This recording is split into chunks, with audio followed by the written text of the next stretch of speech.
అందరికీ నమస్కారం. నేను మీ మురళిని. ఈ మధ్యకాలంలో ట్రంప్ చేస్తున్న పనులన్నీ కూడా తలనొప్పుగా మారుతున్నాయి. దారిని పోయేదాన్ని నెత్తిన పెట్టుకుంటున్నాడు. ముఖ్యంగా అసలు ప్రపంచ దేశాలన్నింటినీ కూడా అమెరికాను గౌరవిస్తూ ఉంటే ఆ గౌరవాన్ని ఇనుమడింపజేసుకోకుండా విచ్చలవిడిగా ప్రవర్తిస్తే ఇదిగో ఇట్లానే ఉంటుంది. ఇరాన్ ఇజ్రాయెల్ మధ్య నెలకొన్న ఉద్రిక్త పరిస్థితులు ఈనాటివి కాదు. గత కొన్ని సంవత్సరాల క్రితం నుంచి కొన్ని దశాబ్దాల కాలం నుంచి జరుగుతున్నటువంటి వార్. ఈ వార్ కొన్ని సందర్భాల్లో ఉద్రిక్తమైన పరిస్థితులకు దారి తీయచ్చు, లేదు మరి అనుకున్న అంచనాలను దాటిపోవచ్చు. ఇటువంటి సమయ సందర్భాల్లో మరి ఎక్కువగా ఉన్నత దేశాలుగా ఉన్నటువంటి కొన్ని దేశాలు మధ్యవర్తిత్వం నెలకొల్పి మరి దాన్ని ఒక సఖ్యతను చేకూర్చి రెండు దేశాల మధ్య కూడా స్నేహభావాన్ని పెంపొందించే ఏర్పాట్లు చేయాలి. కానీ అమెరికా ఏం చేసింది? ఇరాన్కి సవాల్ విసురుతూ ఇజ్రాయెల్ పంచన చేరింది. నిజం చెప్పాలనంటే ఇజ్రాయెల్కి ఇరాన్కి జరుగుతున్న యుద్ధంలో అమెరికా ఒక స్నేహభావాన్ని పెంపొందించే విధంగా ప్రయత్నం చేయాలి తప్ప నేను సపోర్ట్ ఉన్నాను, నువ్వు వెళ్ళి వాడిని కొట్టు అని చేసినటువంటి రాద్ధాంతం మొత్తం యావత్ ప్రపంచాన్ని కుదేలు చేసేసింది. ముఖ్యంగా భారతదేశంలో ఈ యుద్ధ ప్రభావం చాలా వరకు ఉంది. గ్యాస్ సిలిండర్ల దగ్గర నుంచి, ఇంపోర్టెడ్ చేసుకున్నటువంటి వస్తువుల దగ్గర నుంచి, ఎక్స్పోర్ట్ దగ్గర నుంచి, ఒకటి కాదు అన్నింటి మీద కూడా ఈ యుద్ధ ప్రభావం ఉంది. ముఖ్యంగా ఇరాన్లో ఉన్నటువంటి అణు ఆయుధాల విషయానికి మనం వస్తే భారతదేశానికి ముప్పు పొంచి ఉందా? ఆ విషయం గురించే మనం ఈరోజు మాట్లాడుతున్నాం. ఇరాన్ ఇజ్రాయెల్ మధ్య నెలకొన్న ఉద్రిక్తతలు అణ్వాయుధ దాడులకు దిశగా వెళితే దాని ప్రభావం భారత్ మీద ఏ మేర వరకు ఉంటుంది? మరి భారత్కు కూడా చాలా ఎక్కువగా నష్టపోవాల్సి వస్తుందా? అయితే ఇది ఇప్పుడు సర్వత్రా చర్చనీయాంశమైంది.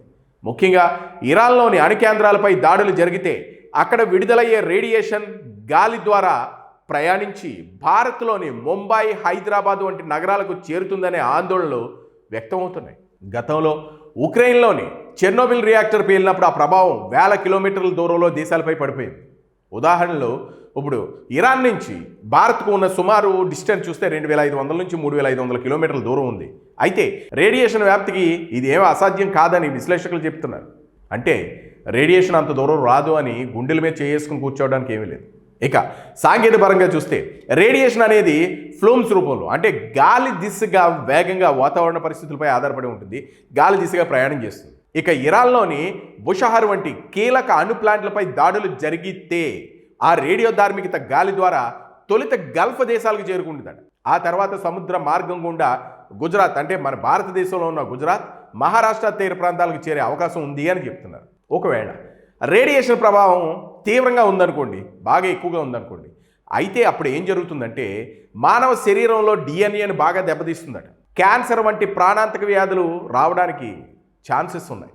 ఇక వాంతులు, అలసట, జుట్టు రాలిపోవడం, అలాగే కళ్ళు, కాళ్ళు ఇటువంటి వంకర్లు తిరిగిపోవడం, ఇటువంటి లక్షణాలు మొదలైనవి అంతర్గత అవయవాల మీద, అంతర్గత అవయవాల వైఫల్యానికి కూడా ఇది దారి తీస్తుంది అని అంటారు. అయితే ప్రస్తుత పరిస్థితుల్లో భారతీయులు ప్యానిక్ అవ్వాల్సిన అవసరం ఏమీ లేదని నిపుణులైతే అభిప్రాయపడుతున్నారు. కానీ ఇరాన్ నుంచి భారత్కు ఉన్న ఏరియల్ దూరం మాత్రం 2400 కిలోమీటర్ల నుంచి 2800 కిలోమీటర్లు. ఇంత సుదీర్ఘ దూరంలో రేడియేషన్ ప్రయాణించే లోపు దాని తీవ్రత చాలా వరకు తగ్గిపోతుంది అని అంటున్నారు. అయితే అది డైల్యూట్ అవ్వచ్చు అని కూడా అంటున్నారు. అంతేకాకుండా ప్రస్తుతం సీజన్లో గాలి ఇరాన్ నుండి భారత్ వైపుకు వీచే అవకాశం తక్కువగా ఉందట. వాతావరణ విశ్లేషకులు కూడా ఇదే విషయాన్ని చెప్తున్నారు. ఇక భారత్ కంటే కువైట్, బహ్రెయిన్, ఖతార్ వంటి గల్ఫ్ దేశాలకి ఈ ముప్పు ఎక్కువగా ఉంది అని అంటున్నారు. ఏది ఏమైనా ఈ యుద్ధం ఇక్కడితో పులి స్టాప్ పడిపోతే చాలా బాగుంటుందని ఎన్నో దేశాలు చూస్తున్నాయి.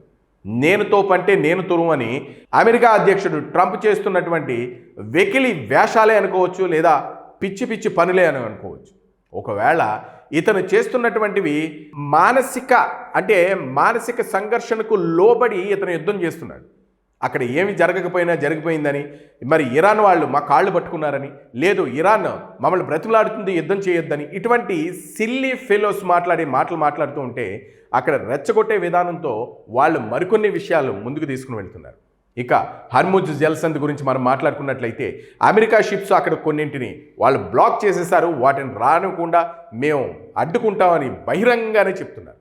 ఏది ఏమైనా అవసరమైతే మేము అణుయుద్ధం కూడా చేయడానికి రెడీగా ఉన్నాం అని అంటున్నారు. నిన్నగాక మొన్న అప్పుడే ఇంచుమించుగా 70 నుంచి 80 వేల మంది సైనికులను అమెరికా ఇరాన్లో దింపే ప్రయత్నం చేస్తుంది.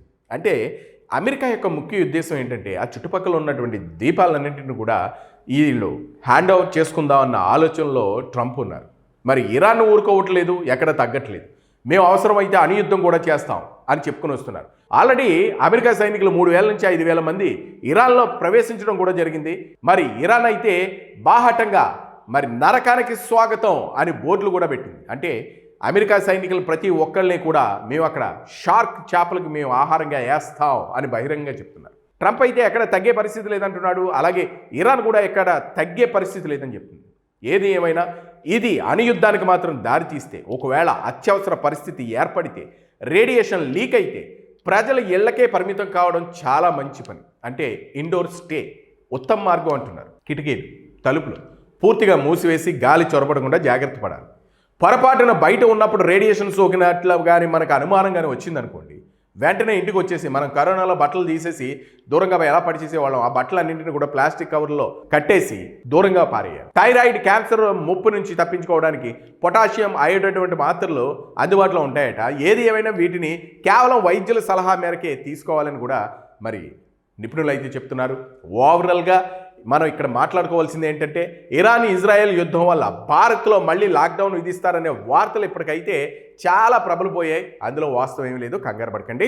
అయితే సాధారణ రియాక్టర్ ప్రమాదాల వల్ల భారత్కు వచ్చే ముప్పు, అంటే అణుయుద్ధం వల్ల భారత్కు వచ్చే ముప్పు చాలా తక్కువ అని చెప్పుకొస్తున్నారు. కానీ ఒకవేళ అది పూర్తి స్థాయి అణుయుద్ధంగా మారి భారీ స్థాయిలో అణుబాంబులు కానీ పేలితే మాత్రం వాతావరణంలో మార్పులు మాత్రం ప్రపంచవ్యాప్తంగా ప్రభావం చూపిస్తాయి అని ప్రస్తుతం అంతర్జాతీయ సమాజం, రష్యా వంటి దేశాలు ఈ అణు ప్లాంట్ల భద్రతపై ఆందోళనగా ఉందట.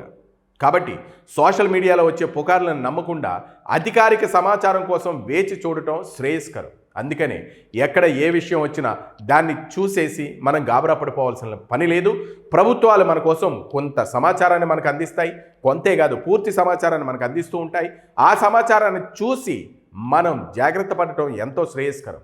మరి ఇరాన్ నుంచి కానీ అణు యుద్ధం జరిగితే అణు ముప్పు భారతదేశానికి తక్కువే ఉండొచ్చు, కానీ మన జాగ్రత్తలో మనం ఉండటం మంచిది అని మాత్రం నిపుణులు అయితే చెప్తున్నారు.